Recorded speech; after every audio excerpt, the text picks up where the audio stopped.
Morning students. आज की हिंदी की क्लास में आपका स्वागत है बेटा। तो आज हम ये फर्स्ट चैप्टर है, कृति का भाग फर्स्ट का फर्स्ट चैप्टर है इस जल प्रलय में, और इसके राइटर है फणेश्वर नाथ रेणु, जिन्होंने बाढ़ग्रस्त जो इलाके हैं उनका बहुत ही मार्मिक वर्णन किया है। भी बाढ़ पीड़ित जो इलाके के लोग हैं उनको किन किन परेशानियों का सामना करना पड़ता है और किस प्रकार की वहाँ पर हलचल होती है, और उसकी जो बाढ़ की भयंकरता है वो कितनी होती है, इन सारी बातों का उन्होंने अपने इस चैप्टर में वर्णन किया है। तो आइए आज हम इस चैप्टर को रीड करते हैं, उन्होंने बाढ़ग्रस्त इलाकों के बारे में क्या बताया है।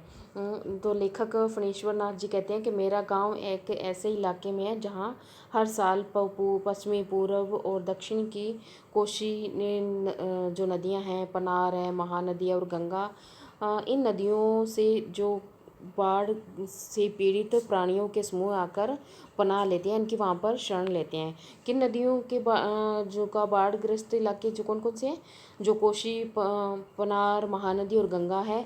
और इन नदियों से जिन इलाकों में बाढ़ आ जाती है वहाँ के जो वासिंदे हैं, पशु पक्षी मनुष्य, वो सारे क्या हैं, उन्हीं के इलाके में आकर शरण लेते हैं। और सावन भादों में ट्रेन की खिड़कियों से विशाल और सपाट परती पर गाय, बैल, भैंस, बकरों के हजारों झुंड देखकर ही लोग विभीषिका का अंदाज़ा लगा लेते हैं।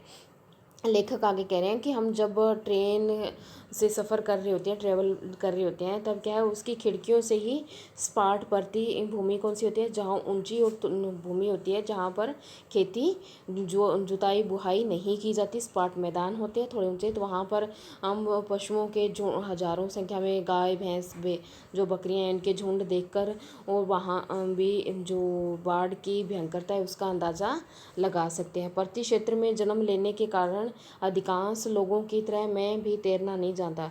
मतलब परती क्षेत्र जो पीछे बताया आपको भी, जहाँ पर जुताई बुआई नहीं होती, ऊंची ज़मीन होती है जो, तो वहाँ पर रहने के कारण लेखक कह रहे हैं, तो ऐसी जगह रहने के कारण मैं भी अधिकांश लोगों की तरह क्या तैरना नहीं जानता।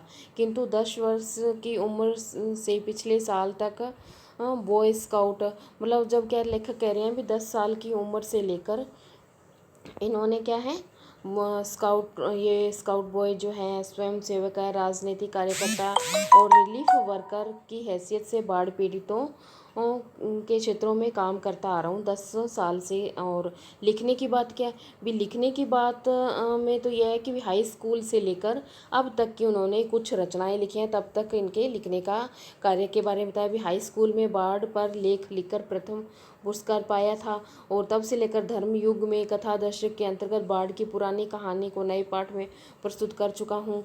जय गंगा, डायन, कोसी, हड्डियों का पुल आदि छुटपुट रिपोर्टाज के अलावा भी मेरे कई उपन्यासों में बाढ़ की लीलाओं के अनेक चित्र अंकित हुए हैं। भी बाढ़ के बारे में लिखने की तो बात क्या है, मैं स्कूल से लेकर अब तक की कई उपन्यासों में भी क्या है, बाढ़ की विनाश लीलाओं के अनेक चित्र अंकित कर चुके हैं। कौन, ये फणेश्वर नाथ रेणु जी हैं। किंतु गांव में रहते हुए बाढ़ से घिरने और फंसने और भोगने का अनुभव भी, बाढ़ से गिरने और फंसने और वहाँ की जो परिस्थितियाँ होता है उनका अनुभव कभी नहीं हुआ। वह तो पटना शहर में सन 1967 में हुआ, जब 18 घंटे तक, मतलब अब तक उन्होंने अनुभव इस बात को नहीं किया था। वह तो उनको अनुभव कब हुआ, जब वह पटना शहर में 1967 में ही हुआ था, जब वह 18 घंटे अविराम यानी कि बिना रुके, जो वृष्टि के कारण यानी कि जो बिना रुके 18 घंटे तक बारिश हुई होने के कारण पुनपुन का पानी पानी जो है राजेंद्र नगर, कंकड़बाग तथा अन्य निचले हिस्सों में घुस आया था।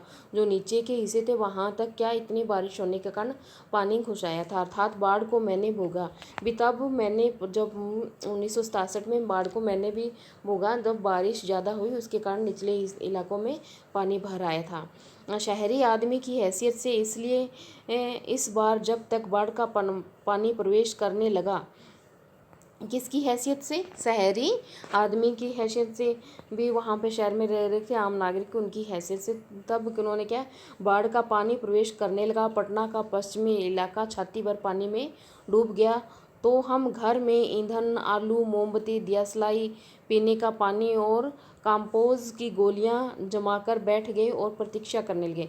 तब क्या आम नागरिक की तरह लेखक कह रहे हैं भी मैंने भी बाढ़ का पानी जब निचले इलाकों में छाती तक भर गया, तब क्या है ये घर में जो ज़रूरत के बाढ़ से बचने के लिए ज़रूरत का जो सामान था वो लेकर क्या है घर में जमाकर सारी चीज़ें बैठ गए और प्रतीक्षा करने लगे। सुबह सुना राजभवन और मुख्यमंत्री निवास प्लावित हो गया, मतलब वहाँ तक भी क्या है पानी भर गया था। दोपहर में सूचना मिली गोलघर जल में घिर गया, भी गोलघर में भी पानी आ गया, उसके चारों तरफ भी पानी आ चुका। जो सूचना बांग्ला के इस वाक्य से मिली थी, जानो गोलघर डूबे गेछे, मतलब बांग्ला के वाक्य में बंगाली भाषा में उन्होंने कहा था जानो गोलघर डूबे गेछे, मतलब जो गोलघर है वो भी पानी से गिर गया है, डूब गया है। और 5 बजे जब कॉफ़ी हाउस जाने के लिए निकला तो रिक्शे वाले ने हंसकर कहा अब कहाँ जाइएगा। भी जब कॉफ़ी पीने के लिए कॉफ़ी हाउस जाने लगे शाम को, तब रिक्शे वाले ने कहा भी हंसकर कहा भी अब कहाँ जाइएगा। मतलब कॉफ़ी पीने का तो लेखक का एक बहाना था, असल बात इस शहर का हाल मालूम करने के लिए बाहर निकले थे भी कहाँ तक पानी आ गया, क्या क्या कंडीशन है, क्या परिस्थितियाँ हैं। तो अबले पानी आ गया होगा, चलो पानी कैसे घुस गया वही देखना है। भी अब तक तो पानी वहाँ तक आ गया होगा, तो फिर लेके कहते चलो पानी भी कैसे घुस गया वही देखना है, कहकर हम रिक्शा पर बैठ गए। साथ ही नई कविता के एक विशेषज्ञ व्याख्याता आचार्य कवि मित्र थे। उनके साथ में जो नई कविता के व्याख्याता आचार्य थे, उनके मित्र वो भी साथ में थे। मेरी अनवरत यानी कि बिना रुके हुए लगातार निरंतर जो अनगरल बिना जो ये अनगरल किसे कहेंगे, जैसे कि बेतुकी विचारहीन जो बातें हैं, अनगढ़ बिना गढ़ी हुई हो गई। गद्य में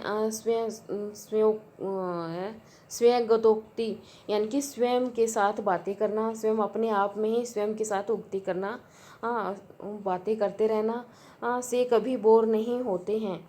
मतलब क्या है मित्र थे जो अनवरत, जो क्या है लगातार बोलते रहते हैं, अनगढ़ बिना सोचे समझे बिना गढ़ी हुई बातें क्या है अपने आप में ही बोलते रहते हैं, तो क्या है उनसे क्या है कभी बोर नहीं होते हैं। धन्य है वो, किन के बारे में, उनके जो मित्र हैं। तो आज के लिए इतना ही और हम कल पढ़ेंगे।